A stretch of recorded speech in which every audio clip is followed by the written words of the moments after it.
बारिश के बाद उफान पर नदी नाले, तेज बहाव में फंसे शख्स का लोगों ने किया रेस्क्यू। प्रशासन की नदी नालों से दूर रहने की अपील। पुंछ में भारी बारिश से हाहाकार, कई जगहों पर जलभराव। मोहल्ला शंकरनगर में सड़कें बनी समंदर। पुंछ पुलिस स्टेशन के पास भी बाढ़ जैसे हालात।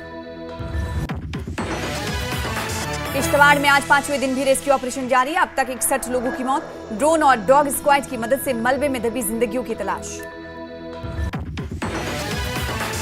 कछुआ में बादल फटने से 7 लोगों की मौत। सबसे ज्यादा 5 मृतक जोड़ा इलाके के रहने वाले।